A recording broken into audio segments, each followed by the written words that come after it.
안녕하십니까. 구독자 여러분들과 늘 함께하는 경제적 자유아빠 달달한 달봉이 아빠입니다. 자, 오늘은 5월달 여러분 상당히 중요한 달이죠. 물론 공매도가 시작되는 그런 달이죠. 그리고 역사적으로 큰 위기가 닥쳤을 때 물론 공매도가 금지가 되고 다시 한번 공매도가 제기가 됐죠.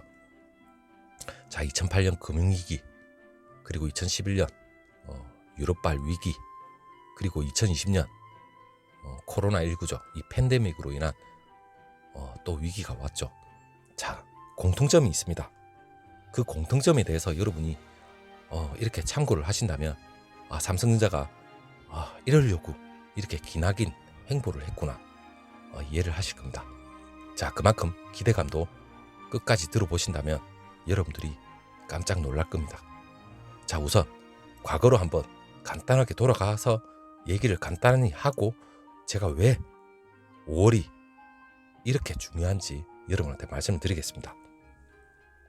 자, 우선 여러분 2008년도 금융위기가 있었죠. 자, 저는 과거 데이터 참고 자료지만 여러분은 무조건 보셔야 됩니다. 자, 금융위기가 있었죠. 공통적으로 여러분 큰 이벤트가 있으면 이 경제 위기죠. 그러면 각국에서 경기 부양 이런 패턴은 어떻게 보면 과거를 돌이켜 보더라도 비슷한 패턴을 항상 늘 유지를 됐습니다. 그리고 대한민국 코스피라고 다를 바가 없죠. 자, 그렇다면 2008년도 금융위기가 있은 이후에 코스피 시장 제가 코스피는 바로 뒤에 말씀을 드리고 물론 삼성전자에 대해서 제가 말씀을 드리겠습니다. 자, 금융위기 이후 어차피 폭락은 합니다. 그리고 유럽발 서서히 폭락을 했죠. 그리고 팬데믹 폭락했죠. 자, 그 뒤에 수습을 합니다. 그렇다면 금융위기, 자, 이 그래프 여러분 일봉입니다. 일봉, 달봉이가 아니고 일봉입니다.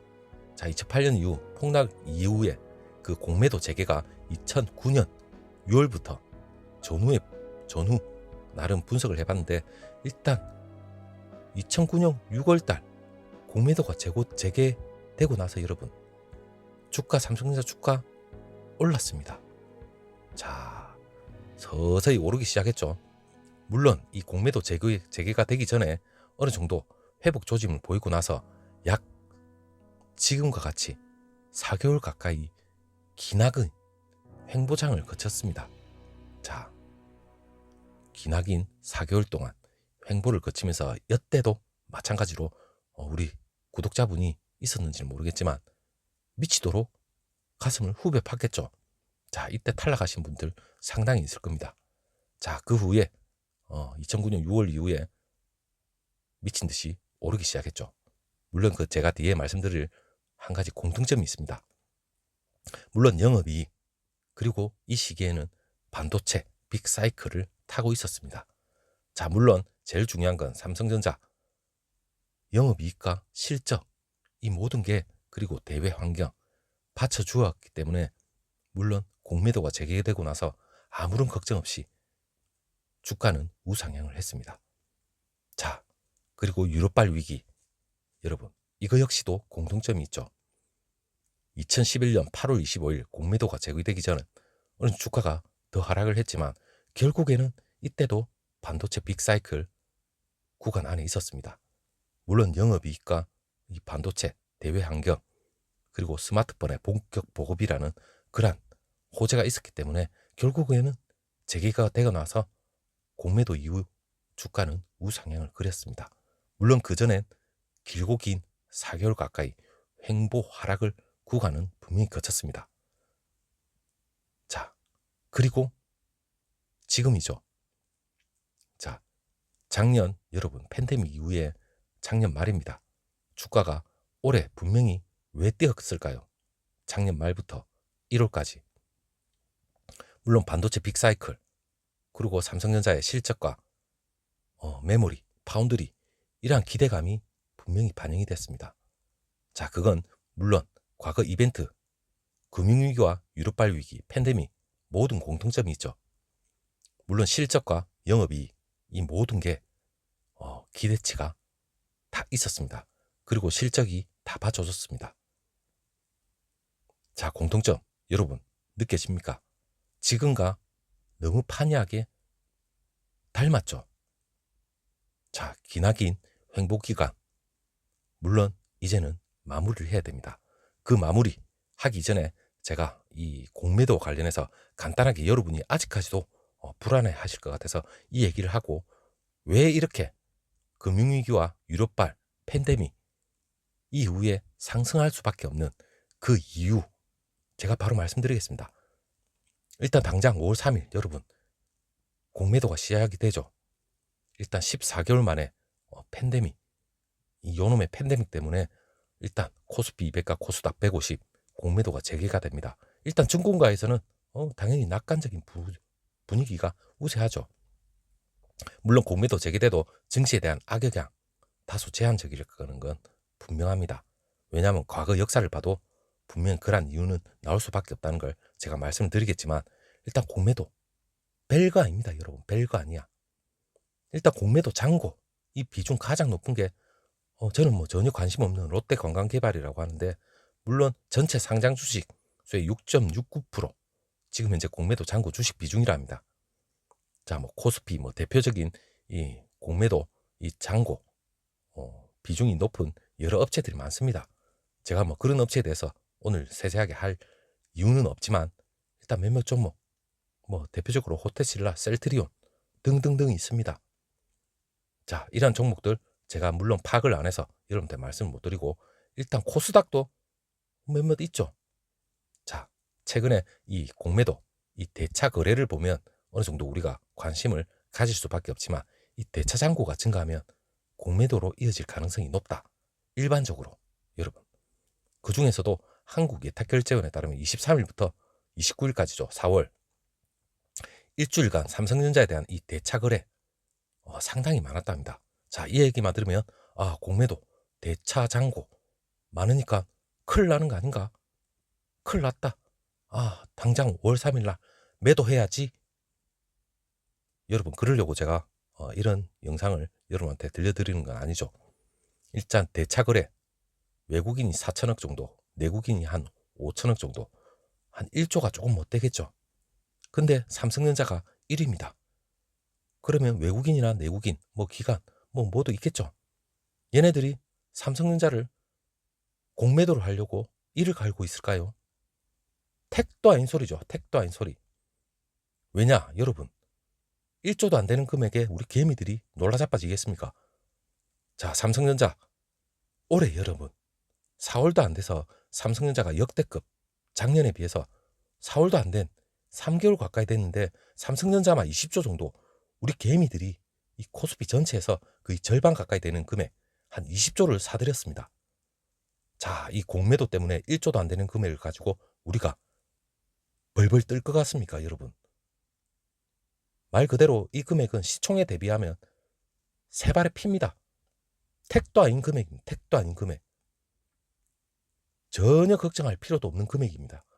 올해 그 삼성전자 주식을 순매수한 우리 개미들 20조 600억 정도 되는데 이건 역대급입니다. 지난 1년간보다 무려 4개월도 안 된 사이에 15조 6,960원 60억 엄청난 금액이죠.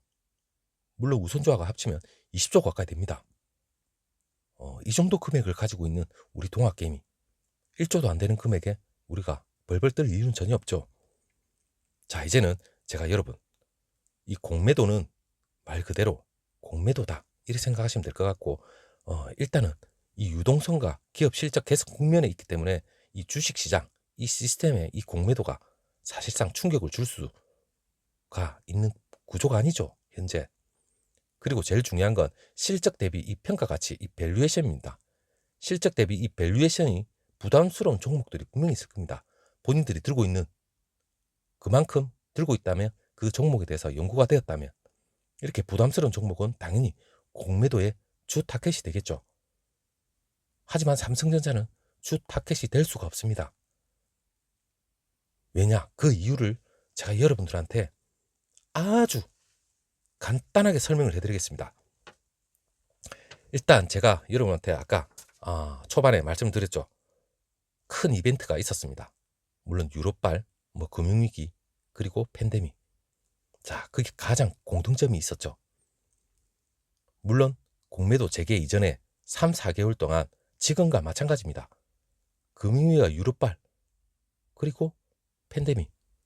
가장 공통점은 지금 이 그림은 여러분, 메모리 반도체 슈퍼 사이클입니다.